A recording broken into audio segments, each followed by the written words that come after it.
सहनाववतु सहनौ भुनक्तु सह वीर्यं करवावहै तेजस्विनावधीतमस्तु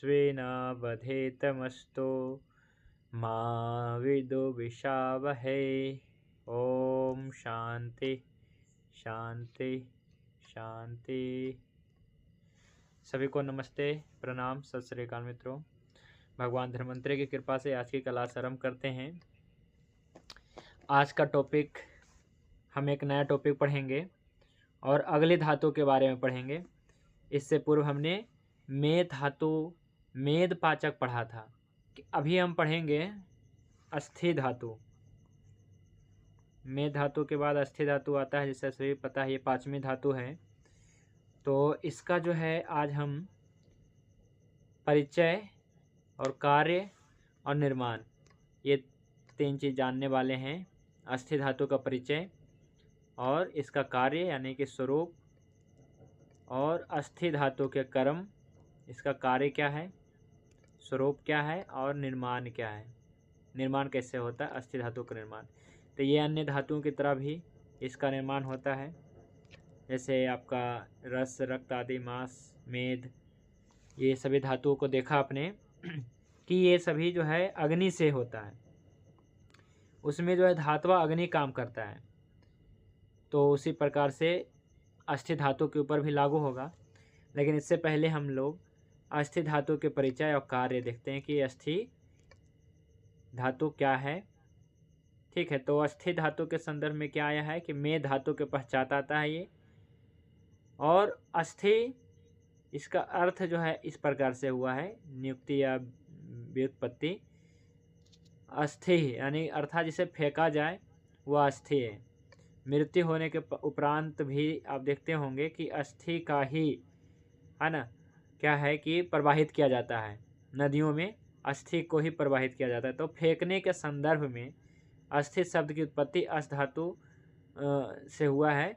इसमें स्थिन प्रत्यय लगा करके, अंतिम में लगा करके अस्थि शब्द हुआ है। इसका जो है अर्थ हुआ है फेंकना, फेंका जाए वह अस्थि है ना। तो इस संदर्भ में लिया है अस्थि शब्द, मतलब ये होता है। लेकिन इसका स्वरूप क्या है, तो ये पहले भी मैंने बताया था। धातुओं के केवल परिचय सत्र में मैंने बताया था कि अस्थि धातु का परिचय क्या है। तो जैसा कि सारंगधर ऋषि ने लिखा है, उसी प्रकार से भाव प्रकर्ष निघंटु में भी लिखा गया है। तो ये भाव प्रकर्ष निघंटु का उदाहरण है। कोई भी साथी पढ़िए यहाँ से। हड्डियों के स्वरूप। हड्डियों के स्वरूप। जब मेद चर्बी अपने अग्नि की गर्मी से परिपक्व होकर वायु से अत्यंत सूख जाता है, तब उसका अस्थि नाम पड़ जाता है। और वहीं अस्थि हड्डी संपूर्ण शरीर में सार दृढ़ पदार्थ है। जिस प्रकार सब वृक्षों के भीतर सार होने पर वे दृढ़ रूप से ठहरे रहते हैं, उसी प्रकार प्राणियों के भी शरीर अंदर में स्थित सार रूप हड्डियों के द्वारा ही ठहरे रहते हैं। इसी से प्राणियों के चमड़े और मांस के भली भांत नष्ट हो जाने पर हड्डियां नष्ट होती हैं, अतः ये हड्डियां सार दृढ़ पदार्थ कही जाती हैं। तो हड्डियों के स्वरूप क्या है? मेद। यहाँ पे देखिए लिखा है चर्बी। वैसे मेद क्या है जी? चर्बी अलग है, ये सब तो मैंने बता ही दिया है। मज्जा अलग है। लेकिन ये क्या है? ये संन्याहार्थक शब्द में प्रकट करता है। मेद या चर्बी या मज्जा, है ना, बसा, ये सब क्या है? तो संन्याहार्थक शब्द समझ में आता है कि इसमें क्या है, कहीं ना कहीं चिकनाई है। ठीक है, तो क्या है कि मुख्यतः मेद, तो मेद अपनी अग्नि की गर्मी से पक कर, यानी कि मेद अग्नि काम करता है। क्या काम करता है? मेद अग्नि काम करता है यहाँ पे। तभी जो है अस्थि निर्माण अंश तैयार हो जाता है। मेद अग्नि काम करता है, तभी जो है अस्थि निर्माण अंश तैयार हो जाते हैं। और इसके बाद जो है अस्थि अग्नि काम करता है, तब अस्थि बनता है। लेकिन ये कैसे होता है? तो अग्नि के द्वारा होता है। परिवर्तन तो हमेशा अग्नि के द्वारा ही होता है। तो गर्मी से अग्नि, मतलब जो धातुओं में जो अग्नि का जो अंश है, इसे हम रस अग्नि, रक्त अग्नि, मांस अग्नि, मेद अग्नि, तो मेद अग्नि ने काम किया जब, उसी समय अस्थि निर्माण अंश तैयार कर दिया, और बाद में अस्थि अग्नि काम करेगा तो स्थूल रूप में जो है अस्थि बना देगा। और वैसे भी ये मेध धातु को जो है परिपक्व होकर के, जब अपनी मेध धातु जब क्या अपनी अग्नि में पकता है तो क्या होता है, पकने के बाद तो वो सूखेगा ही। कोई भी अग्नि जो है काम करता है तो वहाँ पे क्या होते हैं, परिपक्वता प्राप्त होता है, तो कुछ निर्माण अंश बन जाते हैं। जैसे मेद अग्नि काम किया तो अस्थि निर्माण अंश बना।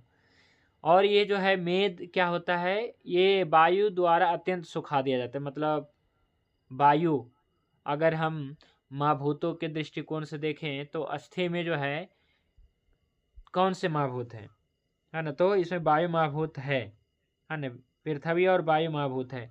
इसके बारे में सभी धातुओं में कौन से महाभूत प्रधान है, इसके लिए एक अलग से टॉपिक है हमारा, तो ये भी बताएंगे। जैसे रस में क्या है, रक्त में क्या, वैसे सभी को पता ही है ना, लेकिन इसका जो है पूरा हम बाद में विवरण करेंगे। तो अस्थि धातु जो है मुख्य रूप से जो है वायु का, वात का स्थान है, वायु का स्थान है, और वायु द्वारा अत्यंत सुखा दिया जाता है मेद जो है अपनी अग्नि की गर्मी से परिपक्व होकर वायु द्वारा अत्यंत सुखा दिया जाता है, तब उसका नाम अस्थि पड़ता है।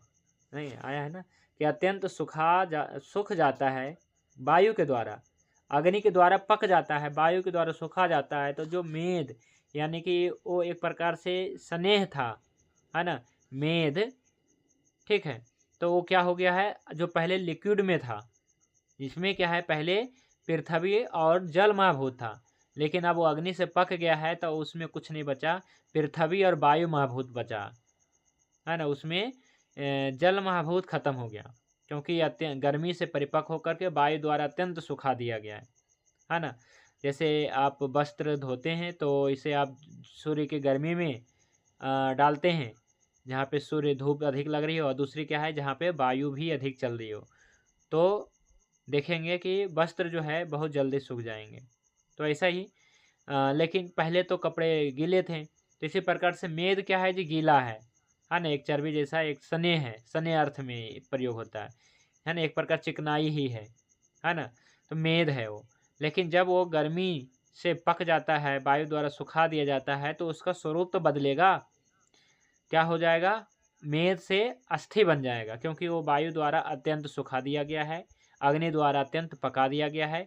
सॉलिड रूप यानी कि पृथ्वी महाभूत आ जाता है, और इसमें वायु महाभूत आ जाता है, क्योंकि वायु द्वारा अत्यंत सुखा दिया जाता है। तो इस प्रकार से मेद से ही जो है अस्थि का निर्माण हो जाता है, जो मेद है। और अस्थि जो है संपूर्ण शरीर में रहता है ना, सभी को पता है कि संपूर्ण शरीर में हड्डियां हैं, तो इस प्रकार से, और ये जो है संपूर्ण शरीर का सार पदार्थ है, यानी कि दृढ़ पदार्थ है। सबसे मजबूत अपने शरीर में क्या है, तो हड्डियां हैं सबसे मजबूत। जैसे क्या है कि सभी प्राणियों के जो है जितने भी प्राणी हैं, प्राणियों के चमड़े और मांस क्या है कि भले नष्ट हो जाएं, है ना, मृत्यु पश्चात नष्ट हो जाते हैं, मांस चमड़े ये नष्ट हो जाते हैं, लेकिन हड्डियां नहीं गलती है ना, क्योंकि ये जो है वायु द्वारा अत्यंत जो है सुखा दिया गया है मेद को, और अत्यंत पका दिया गया है। जैसे आप देखे होंगे जो ईंट भट्ठे हैं, तो वहाँ पे कच्ची ईंटें हैं, तो वायु द्वारा अगर पहले तो वायु द्वारा सुखा दिया जाता है, फिर अग्नि द्वारा अत्यंत पका दिया जाता है, तो फिर वो दोबारा बारिश से नहीं पिघलेगा। लेकिन कोई कच्ची ईंटें हैं तो इसे क्या है, खतरा है ना, अगर वायु द्वारा अत्यंत सुखा भी दिया गया है लेकिन फिर भी खतरा है ना पानी से। लेकिन मेद जो है, मेद में जल महाभूत है, आप महाभूत है, लेकिन पहले क्या है कि इसे जो है पका दिया गया है, सुखा दिया गया है, सुखा दिया गया, पका दिया गया, ऐसा कहें। इस प्रकार से अपना ईंटें पकती है ना। पहले हम क्या करते हैं, सुखा देते हैं, धूप तो लग ही जाती है। अब ऐसा नहीं है कि हमने 5 ईंटें बनाए और तुरंत भट्ठे में डालते हैं हम कुछ समय के लिए। पहले हम बहुत सारी ईंटें तैयार करते हैं, कच्ची ईंटें, तब तक वो सूख जाता है, इसके बाद पका दिया जाता है। तो इस प्रकार से कभी नष्ट नहीं होता। इसी प्रकार से मेद भी समझिए, जो आपको मैंने बताया, रस, रक्त, मांस, मेद, तो चौथी धातु जो है मेद धातु जो थी, उसी को जो है वायु अत्यंत सुखा दिया, और अग्नि द्वारा अत्यंत पका देने से, क्योंकि पकाया, क्यों पकाया, कैसे पका, तो अग्नि से पक गया, है ना। तो अग्नि, कौन सी अग्नि काम की, तो यहाँ पे पहले तो काम किया मेद अग्नि।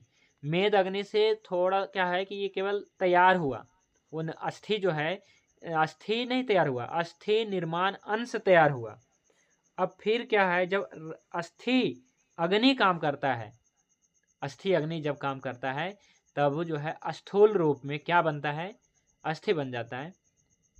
तो इसलिए हम कहते हैं कि मेद, अस्थि, मज्जा इससे बनता है। तो ये जो है हड्डियां जो है सार यानी कि दृढ़ पदार्थ कही जाती है। तो अस्थियों के कार्य भी कुछ होंगे, सभी धातुओं के कार्य हैं, है ना। जैसे रस का काम प्रेरण करना, तुष्टि, संतुष्टि प्रदान करना, रक्त का काम जीवन प्रदान करना, मांस का काम लेपन करना, है ना। मेद का काम चिकनाई बना करके रखना हड्डियों के भीतर, सभी पूरे शरीर में। और अस्थि धातु का काम क्या है ये देखते हैं। तो अस्थि धातु के कर्म ये पढ़िए।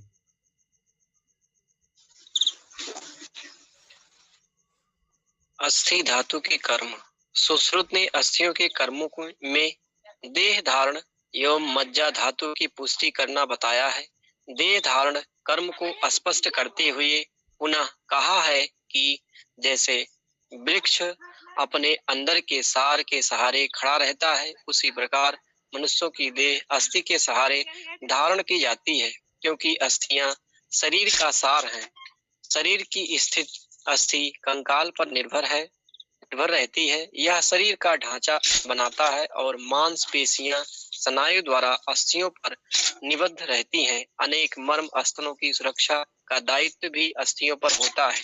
यथा सिर की अस्थियों द्वारा मस्तिष्क का, पृष्ठवंश के द्वारा स्पाइनल कार्ड का, उर कंकाल द्वारा हृदय एवं फुफ्फुस आदि का।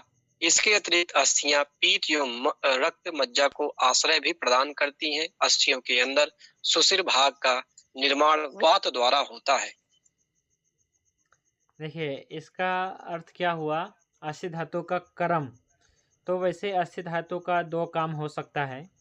अब दो प्रमुख काम समझ लिए, इतनी बड़ी लाइन है ना। चलिए ठीक है, फिर भी मैं समझा देता हूँ। और क्या है, रक्षा करना भी है जी, इसलिए और भी इसमें लिखा गया है। तो वैसे अस्थि धातु का जो दो प्रमुख कार्य है, पहला तो कार्य है कि देह धारण करना, देह को धारण करना।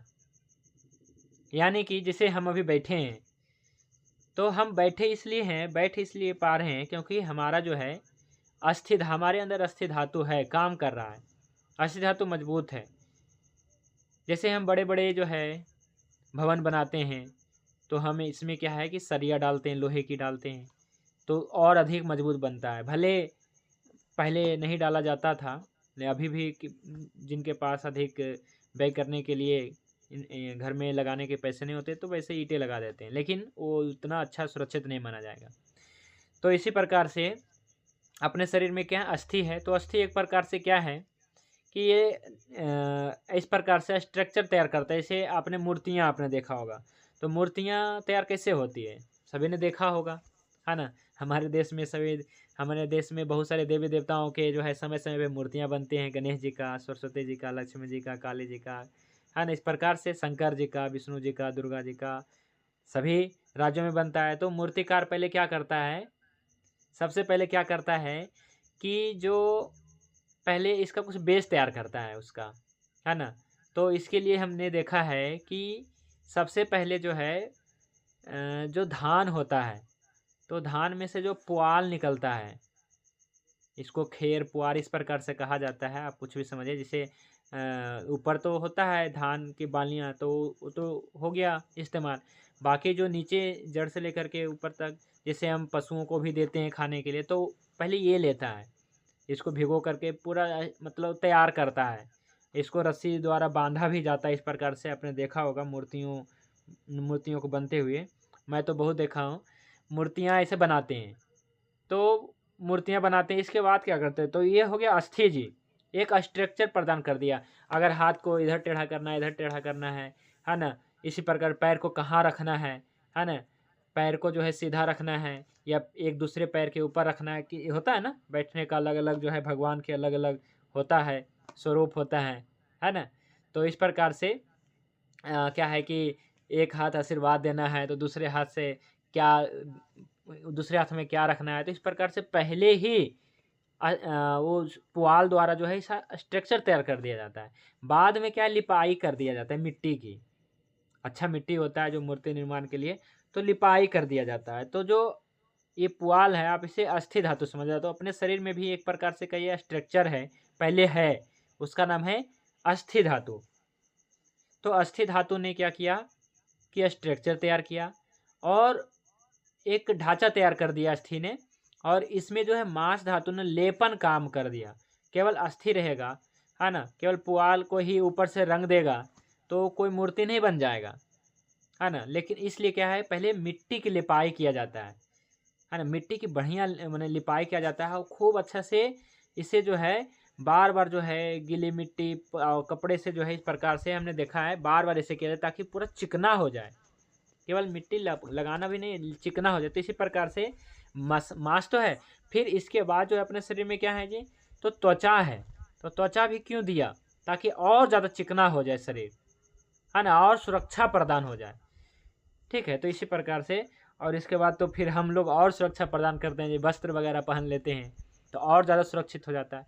लेकिन सबसे ज़्यादा सुरक्षा कोई भी मूर्ति है, कोई भी व्यक्ति है, सबसे ज़्यादा सुरक्षा किसने दिया है, तो वैसे तो अंदर से ताकत किसने दिया है, तो देखा जाए तो अस्थि ही है। बाहर से क्या है कि त्वचा देता है, बाहर से त्वचा, अगर त्वचा ना रहे तो भी गड़बड़ है, बहुत ज़्यादा दिक्कत है ना। तो बहुत ज़्यादा परेशानी हो सकती है। मांस वगैरह में क्या है, बहुत मांस वगैरह सड़ जाएंगे कहीं, एक प्रकार से मांस वगैरह रहेंगे ही नहीं, है ना। तो इसलिए त्वचा का होना भी बहुत ज़रूरी है और अस्थि का भी होना ज़रूरी है। अगर अस्थि नहीं रहेगा तो फिर क्या होगा कि एक ढांचा नहीं मिलेगा, तो हम लोग बैठ नहीं पाएंगे, खड़ा नहीं हो पाएंगे, तो फिर व्यर्थ हो जाएगा। तो हर एक चीज़ होना आवश्यक है, अस्थि होना और आपका मांस भी होना ज़रूरी है, ताकि जो है आपका जो है शरीर हष्ट पुष्ट दिखे, यानी कि गोल मटोल दिखे। और आपका मांस भी क्या करता है, तो ये भी जो है पोषण देता है और साथ साथ में मांस भी सुरक्षा देता है। तो आपने देखा होगा, जैसे ये देखिए यहाँ पे जो आया है, दो प्रमुख काम कि देह का धारण करना, और अस्थि धातु के बाद है मेद धातु, तो मेद धातु की पुष्टि करना। ठीक है, और तीसरा ये काम और है जी कि सिर की अस्थियों द्वारा मस्तिष्क की रक्षा करना, है ना, और रीढ़ की हड्डियों के द्वारा स्पाइनल कॉर्ड की रक्षा करना, और रिब्स की हड्डियां जो होते हैं, पसली की हड्डियों द्वारा क्या है, हृदय और फुसफुस की रक्षा करना। मानिए कि यदि क्या है, रिब्स की हड्डी ये जो नहीं होता, आगे जो हड्डियां होती हैं छाती वाली हड्डी, अगर ये नहीं होता तो हमारे हृदय को कितना नुकसान होता। अगर कोई भी मार देता है ना, तो हमारा मतलब हमारे हृदय को नुकसान पहुंच जाता है ना, और हम मर जाते हैं, है ना। थोड़ी सी भी चोट लग जाता, मान लीजिए कि जो खिलाड़ी हैं जी, या फिर जो कैसे कैसे खिलाड़ी होते हैं, मुक्केबाजी भी होता है और भी, है ना, रेसलर होते हैं WWE के, तो इसमें कितना पिटाई होता है, एक दूसरे पिटाई करते हैं, तो क्यों नहीं मर जाते हैं, इसलिए नहीं मरते हैं क्योंकि उनके जो है धातु मजबूत है, अस्थि धातु मजबूत है, मांस धातु, मेद धातु, सब चीज़ धातु मजबूत है। तो इसलिए दिया गया है ताकि मजबूत हो सके, है ना। अस्थि धातु होने से मजबूत, जिससे आगे की जो हड्डियां हैं, छाती वाली हड्डी, इससे आपका लंग्स मजबूत सुरक्षित है, आपका हृदय भी सुरक्षित है कि कोई भी मारेगा या गिर गए या चोट लगे यहाँ पे आके अचानक कुछ, तो मरेंगे नहीं अचानक। लेकिन अगर नहीं रहता तो फिर क्या है कि अचानक यहाँ पे चोट लगने से मृत्यु हो जाएगी हृदय, है ना, क्योंकि हृदय फट सकता है, इसलिए तो ऐसा होता है। और इसी प्रकार से स्पाइनल कॉर्ड की, सिर में भी जो हड्डियां हैं, है ना, तो इसके द्वारा मस्तिष्क की रक्षा होता है ना। नहीं तो आप जानते हैं कि सिर में चोट लग जाने से मृत्यु हो सकती है, अचानक अगर चोट लग जाए तो मृत्यु हो सकती है, कम से कम बेहोश तो हो ही जाते हैं, अभी भी बेहोश हो जाते हैं। अगर क्या है कि अचानक बार कर दिया जाए यहाँ पे अधिपति मर्म पे, स्थपनी मर्म पे, शंख मर्म पे, इस प्रकार सीमंत मर्म पे, जो भी है, तो यहाँ पे अचानक जो है चोट लगने से मृत्यु तक हो सकती है। ये देखिए यहाँ पे आया है कि अनेक मर्म स्थानों की सुरक्षा का दायित्व है अस्थि के ऊपर। तो अस्थि धातु क्या करता है जी? सुरक्षा भी प्रदान करता है। किसका? तो अनेक मर्म स्थानों की। तो अपने शरीर में जो है 107 मर्म स्थान है, ठीक है। तो ये मैं बताऊंगा आगे अध्याय में। 107 मर्म स्थान है, बस इतना याद रखना है। जैसे एक तो यहाँ पे आप देखते ही हैं जो भ्रिकुटी है, यानी कि आप इसे स्थापनी मर्म इसे कहते हैं, है ना। ये जो दोनों भ्रिकुटी के बीच में जहाँ पे हम तिलक लगाते हैं, चंदन लगाते हैं, तो यहाँ पे स्थापनी मर्म है। तो यहाँ पर भी देखें तो ये मर्म जो है, यहाँ पे देखिए अस्थि है कि नहीं है ना। सिर की अस्थियाँ हैं, अस्कल है। इसी प्रकार से पूरे, है ना, अस्थियाँ क्या कर रखी है? तो सुरक्षा प्रदान कर रखा है सभी मर्मों की। अगर क्या है कि अस्थियाँ नहीं हो, चाहे शंख मर्म हो, सीमंत मर्म हो, चाहे इधर यहाँ पे चोटी रखते हैं तो अधिपति मर्म है ना। तो ये सब मर्मों की सुरक्षा प्रदान करता है, ताकि थोड़ा सा चोट लगे तो मृत्यु ना हो जाए। और मर्म क्या है जी? कि थोड़ा सा भी चोट लगे तो मर जाता है आदमी, है ना। अचानक खास करके आघात कर देता है। जैसे आपने देखा होगा, पुराने सीरियल में देखा होगा, तो पहले क्या होते थे कि जब कोई बात नहीं मानता था उनके ही मतलब क्या है कि परिवारजन, तो क्या होता था कि अचानक वार करके कहीं भी गर्दन के आसपास में, चाहे यहाँ पे इस प्रकार या यहाँ पे, है ना, शंख मर्म पे अचानक जो है वार करके और मतलब आघात करके इसे बेहोश कर देते थे। मृत्यु नहीं होती थी, लेकिन मृत्यु भी हो सकती है। लेकिन एक होता है, अनुभव होता है, जो ये जानते हैं, है ना, वो पूरा अच्छे से पढ़ाई करके कि कितने ज़ोर से हमें आघात करना है, कितने, तो इस प्रकार से कोशिश नहीं करना है। ये बहुत घातक हो सकता है ना। मर्मों पे आघात करना, कहीं ज़्यादा लग जाने से मृत्यु भी हो सकती है, क्योंकि इसका नाम ही है मर्म, है ना। तो अचानक आघात होने से, लगने से, है ना, कुछ ऐसे मर्म होते हैं, सद्य प्राण हर मर्म होते हैं कि अचानक आघात होने से तुरंत मृत्यु को प्राप्त हो जाते हैं, है ना।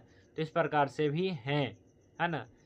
तो इस सभी मर्मों का जो है सुरक्षा प्रदान करना ये दायित्व है।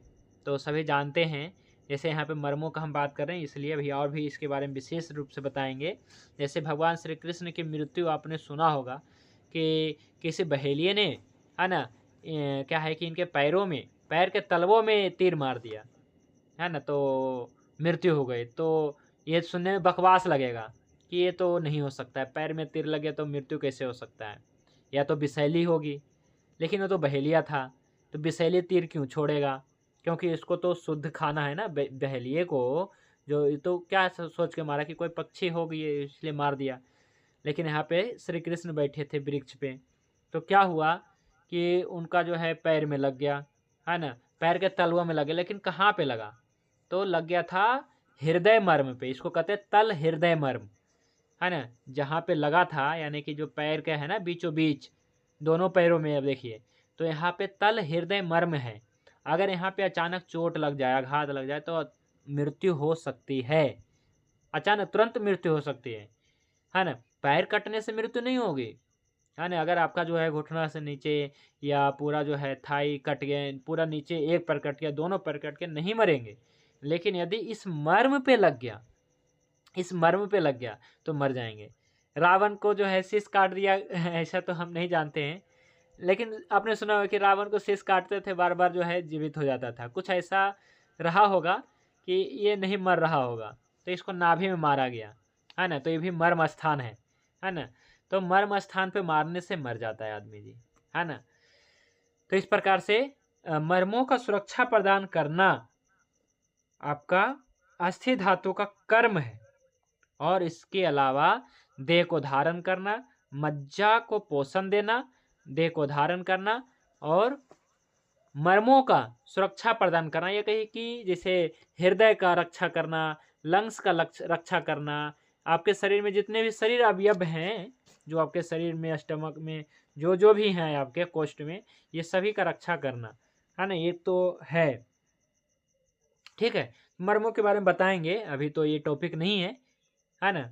बताएंगे इसके बारे में, फिर इसकी चिकित्सा भी होती है कुछ मर्मों आदि को स्टिमुलेट करके, ये भी हम बताएंगे उसी अध्याय में। तो अस्थि धातु के काम आपने समझ लिया। तो अस्थि धातु का प्रमुख कार्य भागवत ने क्या माना है जी? धारण करना। ठीक है, इस प्रकार से। तो अब हम जानते हैं अस्थि धातु का जो है निर्माण। तो फिर से हम एक बार पढ़ लेते हैं अस्थि धातु का निर्माण। यहाँ से पढ़े सभी आचार्यों ने एक मत से। सभी आचार्यों ने एक मत से मेदो धातु से अस्थि की उत्पत्ति को स्वीकार किया है। डलहरणाचार्य ने सुश्रुत के वचनों को और स्पष्ट करते हुए कहा है।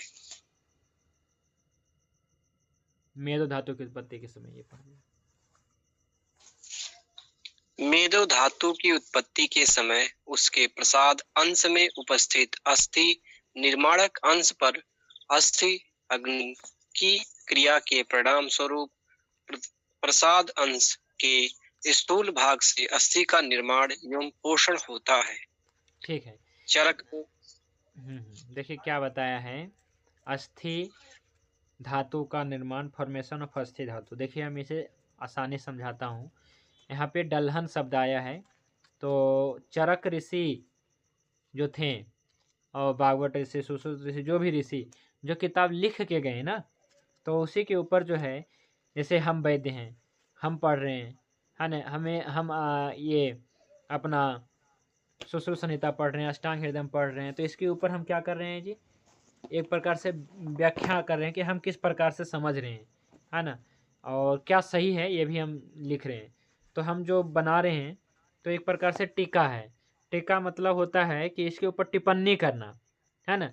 तो जब सुश्रुत ऋषि ने जब लिखा कि अस्थि धातु का निर्माण कैसे होता है, तो इसी के ऊपर जो है डल्हन ऋषि ने भी लिखा। उसी सूत्र के आधार पे मैंने बताने की कोशिश किया। डल्हन ऋषि ने, सुश्रुत ऋषि ने बताया, मेन ग्रंथ सुश्रुत ऋषि है, सुश्रुत संहिता, उस पे डल्हन ऋषि टिप्पणी करते हैं एक सूत्र पे।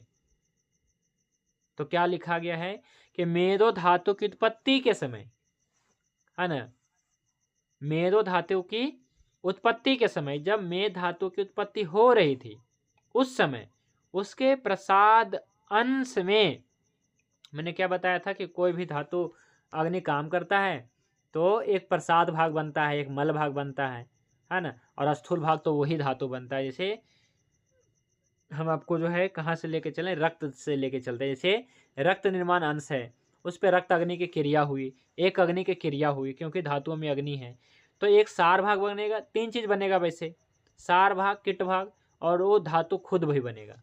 जैसे रक्त अग्नि की क्रिया हुई तो रक्त पहले बनेगा, लेकिन रक्त बनने से पहले भी कुछ बनेगा, पहले मल बनेगा, है ना, सीधा रक्त नहीं बनेगा। तो हम क्रम से ही चलें तो बहुत बढ़िया रहेगा। पहले देखिए मल बनता है, जैसे हम अर्क निकालते हैं तो हम गोमूत्र को गर्म करते हैं या कोई भी औषधि गर्म करते हैं, तो सबसे पहले देखते हैं झाग बन के आता है, और झाग बन के निकल जाता है वो। इसके बाद अर्क बनता है, यानी कि प्रसाद भाग बनता है। इसके बाद वो खुद बन जाता है ना, घन के रूप में गोमूत्र बचता है।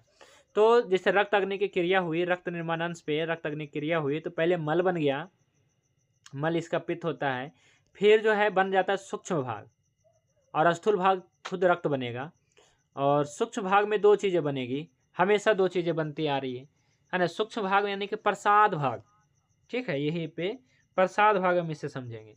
तो प्रसाद भाग में पहला चीज़ है कि रक्त बन गया, रक्त से मांस बनना होगा अगली धातु। तो मांस तो नहीं बनेगा, लेकिन मांस निर्माण अंश बन जाएगा, उसका अंश बन जाएगा, ताकि इस पे क्रिया हो सके, और इसका उपधातु बन जाती है। ठीक है, तो मांस निर्माण अंश बन गया था। तो अबरी तब क्या है कि मांस अग्नि की क्रिया होती है, क्योंकि उस धातु में भी उसकी अग्नि होती है, वो क्या अंश होता है, अग्नि का अंश है यहाँ पे भी। तो मांस अग्नि की क्रिया हुई तो तीन चीजें बन गया, है ना, कि इसका मल बनेगा, और इसका जो है जो सूक्ष्म भाग में दो चीजें बनेगी, है ना। पहला मांस के बाद मेद बनना होगा, तो मेद निर्माण अंश बन जाएगा, और इसका उपधातु बन जाएगा त्वचा वसा। और मांस अग्नि क्रिया हुई तो मांस तो बनेगा ही, तो स्थूल रूप में मांस धातु बन गया। तो जो मेद निर्माण अंश हुआ है, तो मेद धातु की अग्नि से, मेद धातु की जो धातु अग्नि है, इससे क्या हुआ कि फिर मेद अग्नि की क्रिया होती है, तो तीन चीजें बनेगी, मल बनेगा, धातु बनेगा, मेद धातु बनेगा, और मेद का जो है उपधातु बनेगा, और सूक्ष्म भाग में मेद का उपधातु और अस्थि निर्माण अंश होगा, है ना।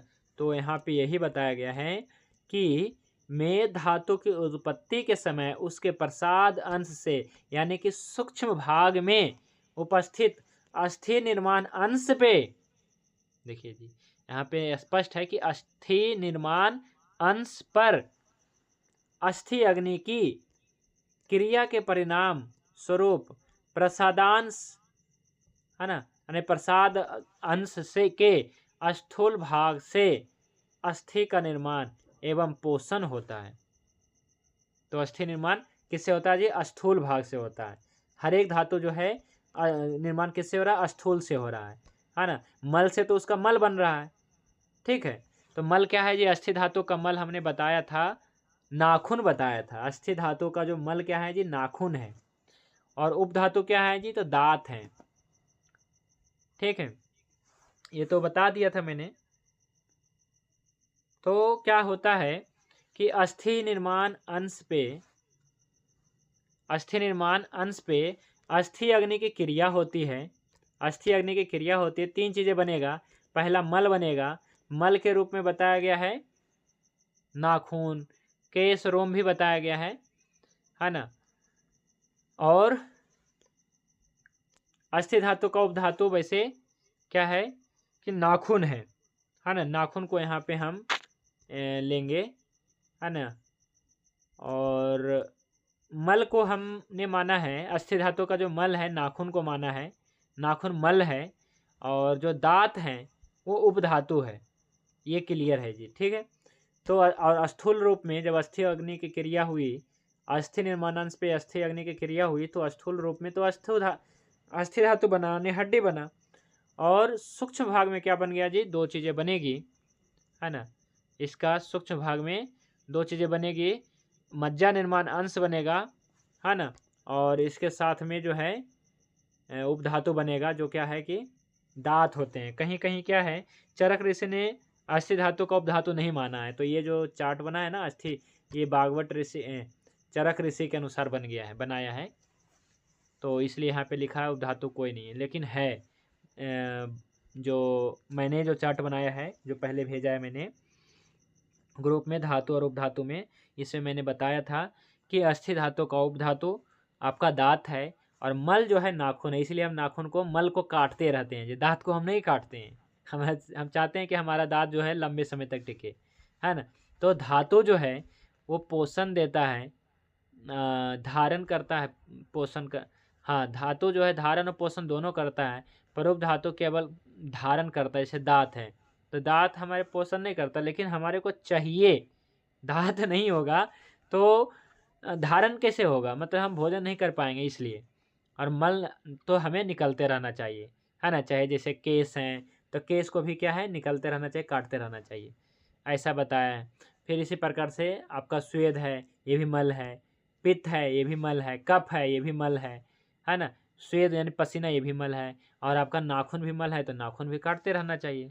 तो इस प्रकार से, ठीक है। तो हर एक धातु का जो है क्या है जी? मल है और उपधातु है, ठीक है। और वो खुद धातु बनता है उस अग्नि की क्रिया से, ठीक है।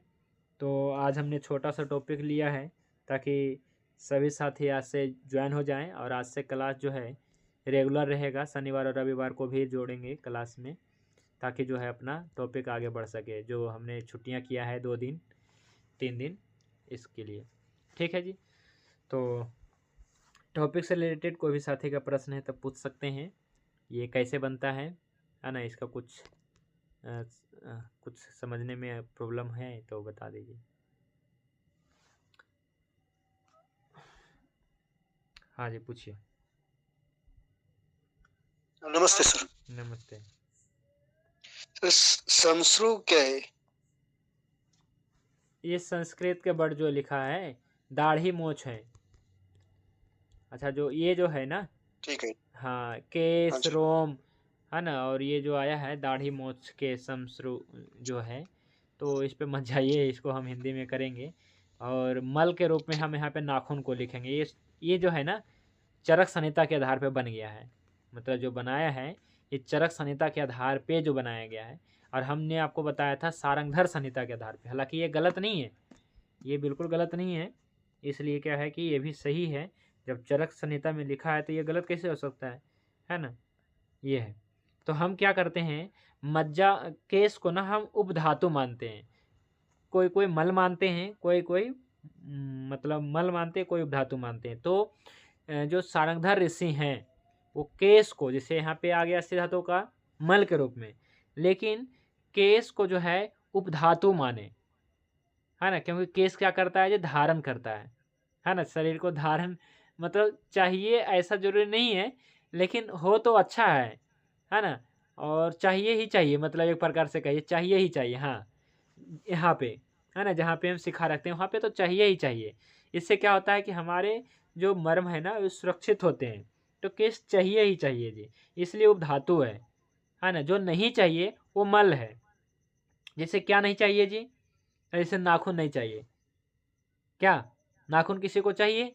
काटते रहते हैं कि नहीं काटते? हमको तो बिल्कुल नहीं चाहिए जी। हम क्या है कि नाड़े देखते हैं कई बार तो चुभ जाता है, तो कहते हैं इसलिए दिक्कत। हम तो काटते रहते हैं, बहुत ज़्यादा काटता हूँ मैं, ताकि अच्छे तरीके से मैं देख पाऊँ, है ना। तो नाखून तो बिल्कुल नहीं चाहिए।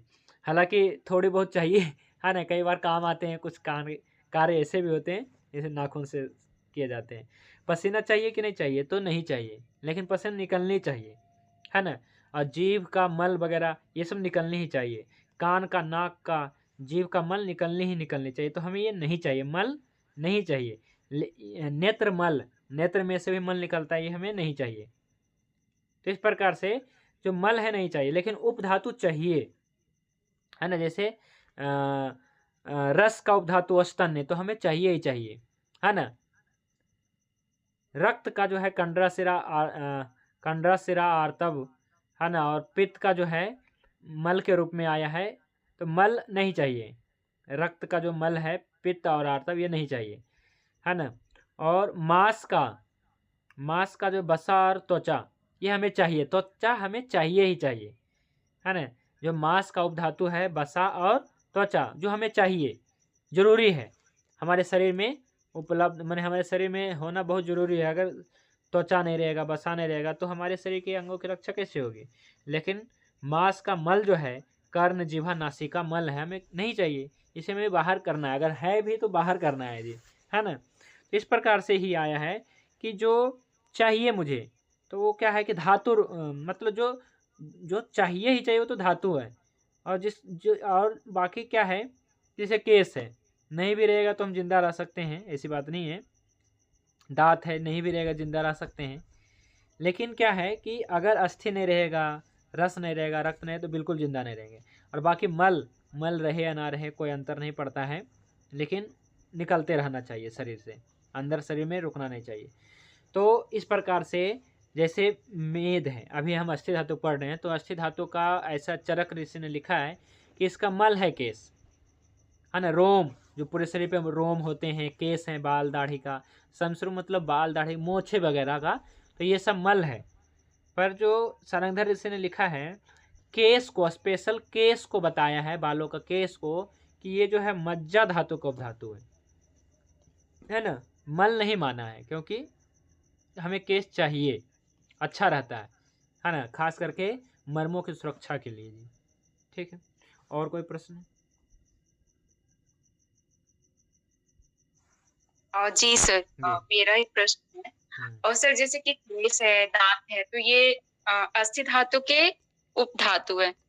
तो सर कुछ लोग तो बहुत जल्दी टकले हो जाते हैं, तो वो क्या होता है फिर, उपधातु बनना बंद हो जाता है सर? कैसे क्या रहता है फिर, मतलब उनके बाल आने ही बंद हो जाते हैं सर? हाँ हाँ, जैसे आपका ये कहना है कि जो बहुत जल्दी गंजापन जिनका हो जाता है, जो जिनके बाल झड़ जाते हैं, आप यही कहना चाह रहे हैं ना कि जिनका बाल झड़ जाते हैं। मैंने यहाँ पे क्या बताया है कि गंजापन बहुत सारे प्रॉब्लम हो सकते हैं। अभी तो हम अस्थि धातु पढ़ रहे हैं और मज्जा धातु भी पढ़ेंगे। तो देखिए, हमने केस को, स्पेशल केस को माना है कि मज्जा धातु का उपधातु है ना। चाहे उपधातु मान लीजिए या अस्थि धातु का मल ही मान लीजिए, है ना। तो हम क्या होगा कि या तो अस्थि धातु या तो मज्जा धातु में विकृति आई है, तभी क्या है कि केस जल्दी पक रहे हैं, केस झड़ रहे हैं, बाल झड़ रहे हैं, पक रहे हैं, बालों में बहुत सारे प्रॉब्लम हो सकती है। तो सर ये तो रक्त धातु हाँ, पित्त तो ये अस्थि मज्जा धातु का हो गया, क्योंकि अस्थि और मज्जा ये दोनों का जी मान सकते हैं। और इसके लिए दोनों का चिकित्सा, चाहे अस्थि का हो चाहे मज्जा का हो, है ना, दोनों की चिकित्सा लगभग एक ही जैसा होगा, क्योंकि अस्थि धातु अच्छा होगा तो मज्जा धातु भी अच्छा होता है। तो हम इसकी चिकित्सा के लिए जी अस्थि मज्जा को अच्छा करने के लिए देते हैं। अस्थि मज्जा धातु का क्या हो जाता है, तो कई बार जो है क्षय वृद्धि होने के कारण जो है गंजापन आ जाता है, बाल झड़ने लग जाते हैं, मुख्य रूप से कमजोरी रहता है ना। अस्थि और मज्जा धातु की कमजोर हो जाना, या कहिए कि अग्नि का तेज हो जाना या तो अग्नि का मंद हो जाना, दोनों में तो समस्या है ना।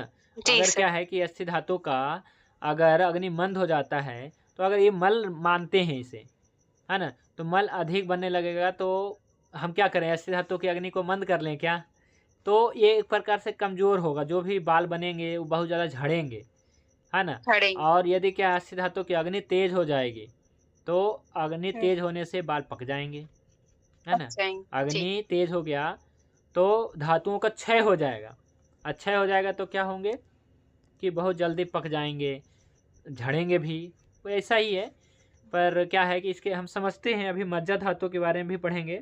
बालों के भी जी समस्या बहुत रहता है लोगों को, तो बालों की समस्या के लिए हमें क्या करना चाहिए, ज़्यादा अस्थि और मज्जा धातु के ऊपर फोकस करना चाहिए। इस और मतलब क्या है कि कहीं इसकी अग्नि बढ़ रही है या घट रही है अस्थि और मज्जा धातु का, क्योंकि इसी का उपधातु है।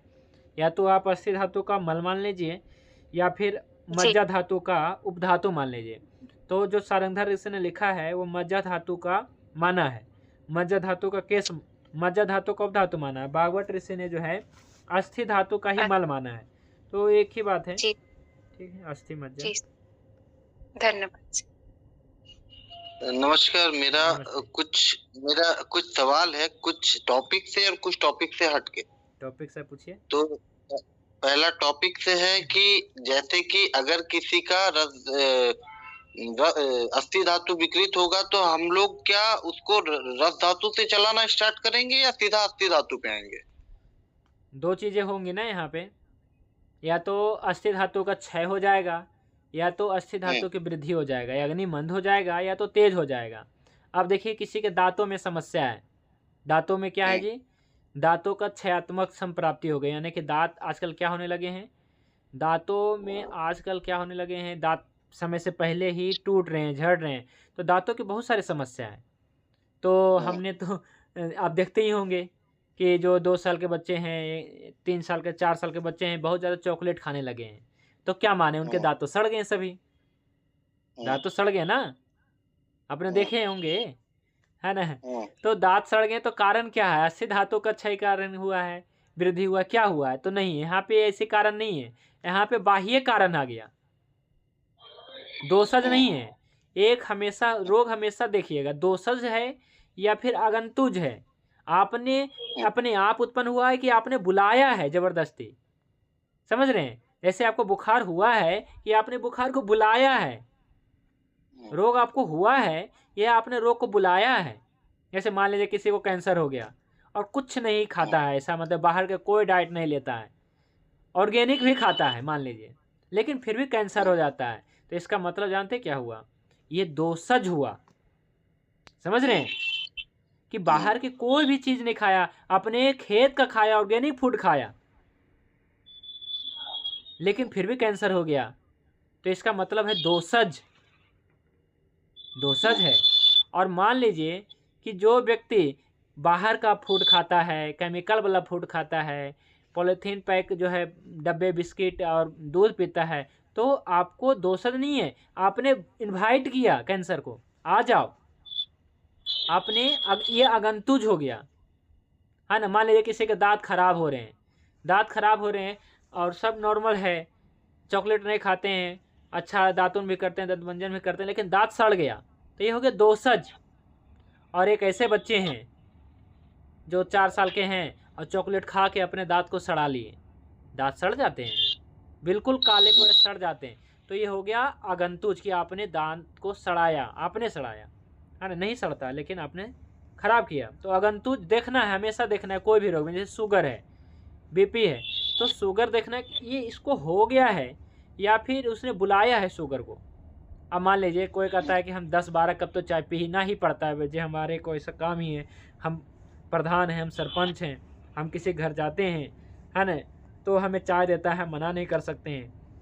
12 कप 15 कप पीते हैं चाय, तो कहेगा कि हमें एसिडिटी है, शुगर है, तो ये दोषज नहीं है, ये आगंतुज है, इसका कोई इलाज ही नहीं हो सकता है। जैसे कोई अपने दांत को सड़ा लिया है इस प्रकार से, तो उसका क्या इलाज हो सकता है? कोई इलाज नहीं हो सकता है। तो आयुर्वेद की भी एक सीमा है ना। और आज के समय में तो बहुत ज़्यादा जो है सीमा हो जाता है कि आयुर्वेद से इतना तक ही सीमित हो, माने ये सब बीमारियां ही ठीक हो पाएगा, आगंतुक तो हो ही नहीं पाएगा। जैसे कोई मान लीजिए ड्रिंक करता है, कोई बहुत ज़्यादा चाय पीता है, कोई तंबाकू खाता है, तो वो इनवाइट कर रहा है कि माउथ कैंसर हो जाएगा। लेकिन जो कभी चाय नहीं पिया, जो कभी कोलगेट ब्रश नहीं किया, जो कभी क्या है कि गुटखा तंबाकू ऐसा सेवन नहीं किया, फिर भी माउथ कैंसर हो गया, तो क्या हुआ?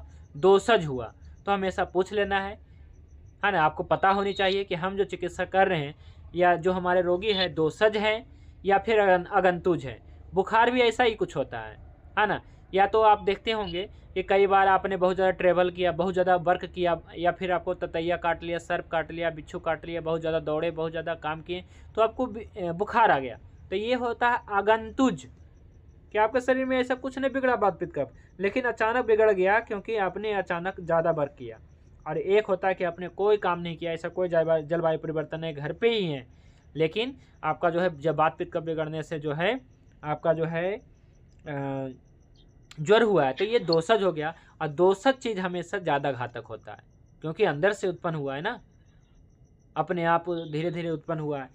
लेकिन क्या है, ये तो पता है कि हमने अधिक तंबाकू खाया तो माउथ कैंसर है, लेकिन जिसने कभी खाया नहीं फिर भी हो गया, तो ये दोषज ज़्यादा मतलब कि खतरनाक होता है जी, है ना, असाध्य होता है।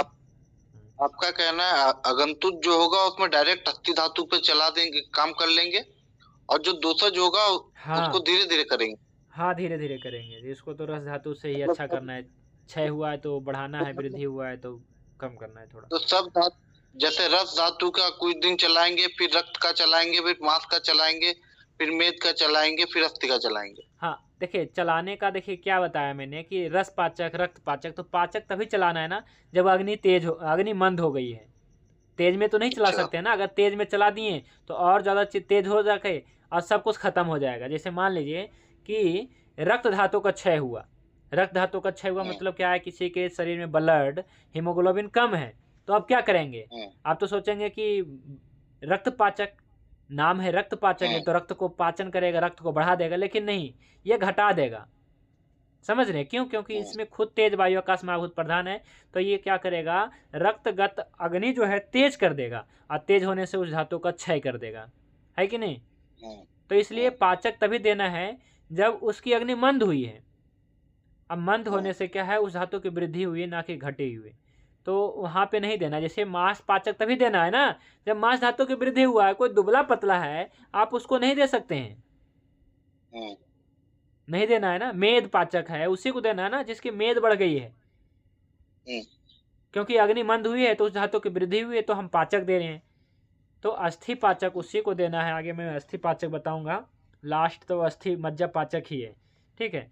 तो ऐसा है कि जो अस्थि पाचक है ना वही मज्जा पाचक है, दोनों सेम है, ठीक है, लेकिन धातु अलग अलग है, पर एक ही काम करता है उसने, जो मैं बताऊंगा नेक्स्ट क्लास में। अच्छा, तो दूसरा मेरा ये सवाल था कि जैसे हम लोग एक एग्जाम्पल के तौर पे वात के सभी गुणों में एक ही पद्धति से इलाज हम लोग कर लेंगे, कि कुछ शीत गुण का अलग हो जाएगा या लघु गुण का अलग हो जाएगा? शीत गुण अगर हो जाता है तो आपको क्या करना है, शीत गुण अगर बढ़ गया तो हमें उष्ण द्रव्यों का प्रयोग करना है ना। वैसे भी बात की आपने कि वायु बढ़ गया, तो वायु के लिए क्या चाहिए, वायु के लिए, वायु के शमन के लिए हमें गर्म दवाइयाँ चाहिए और चिकनी दवाइयाँ चाहिए, गर्मा गर्म चिकना चिकना। शीत गुण मतलब क्या आपने समझा? शीत गुण मतलब क्या है कि शीतलता बढ़ जाना, तो बात का भी गुण है और कफ का भी गुण है। तो लेकिन आपको लगता है बात का गुण है, जैसे बात के शीत गुण में क्या अंतर होगा? बात के गुण में, बात के सिद्ध गुण में ऐसा रहेगा ना कि व्यक्ति भी, जन्म प्रकृति भी बात का रहेगा, और जो वर्तमान प्रकृति भी बात का रहेगा, रोग भी बात का है, रुक्षता भी रहेगा, है ना। और शीत गुण के कारण क्या होता है, अकड़न जकड़न होता है। थोड़ा शीत गुण वाला देखिएगा वीडियो, तो शीत गुण में अकड़न जकड़न होता है। कफ वाला भी रहेगा, पर कफ में ड्राइनेस नहीं रहेगा। जन्म प्रकृति कफ का रहेगा, ड्राइनेस नहीं रहेगा, मोटा शरीर रहेगा। तो ये कफ का शीत गुण बढ़ा है वहाँ पे, है ना। तो इस प्रकार से रहता है। देखिए, तो शीत गुण में ज़्यादातर बढ़ने से क्या होता है, दर्द होता है कि नहीं, दर्द होगा, क्योंकि अकड़न जकड़न होगा, शरीर में अकड़न जकड़न होगा। ठीक है, कोई बात नहीं, और भी कंफ्यूजन जो है क्लियर करेंगे। ये जो है, ये जो है दीपन पाचन जो आप बता रहे हैं, वात गुण के सभी गुणों का एक ही तरीके से होगा कि कुछ डिफरेंट होगा? नहीं, आप देखिए क्या है कि एक ही तरीके से होगा लगभग, लेकिन ऐसा भी है कि बात का रुक्ष गुण बढ़ गया। आप ये बताइए, बात का रुक्ष गुण ज़्यादा बढ़ गया, है ना। तो इसके लिए आप अगर केवल 10 मूरा रिष्ट देंगे तो क्या वो सही कर पाएगा बात के रुक्ष गुण में? रुक्षता अगर ड्राइनेस ज़्यादा बन गया तो नहीं होगा ना। तो क्या करते हैं कि शुरू में थोड़ा हम चित्र घृत देंगे, हाँ, घृतम, कोई भी घृतम प्रयोग कर सकते हैं, घी कल्प, घृत कल्प प्रयोग करेंगे तो जल्दी ठीक होगा। लेकिन बात का शीत गुण बढ़ गया अकेला, तो देखिए यहाँ और रुक्ष गुण नहीं, तो हम क्या करेंगे कि चूरन से भी काम चल जाएगा। शीत गुण है ना, तो हम केवल चूरन से भी अगर क्या है कि काम चलाना चाहें तो, और वैसे तो नाड़ी स्वेद भी, है ना, करके भी हम ठीक कर सकते हैं, लेकिन चूरन के रूप में देंगे ठीक हो जाएगा। लेकिन बात का रुक्ष गुण बढ़ गया, बात का लघु गुण बढ़ गया, तो सबका अलग अलग चिकित्सा होगा। आप ऐसे कैसे कर सकते हैं कि एक ही होगा? लेकिन हाँ, ऐसा है कि कोई भी आशा वरिष्ठ दे दिए बात के लिए, जैसे बात के लिए मैंने आपको बताया, बात के लिए 10 मूला रिष्ट होता है, तो 10 मूला रिष्ट देंगे तो बात के लघु गुण भी ठीक होगा, बात का शीत गुण भी ठीक होगा, बात का रुक्ष गुण भी ठीक होगा, तीनों ठीक होगा। लेकिन सबसे ज़्यादा क्या करेगा असर? सबसे ज़्यादा बात का लघु गुण पे असर करेगा ये 10 मूला रिष्ट।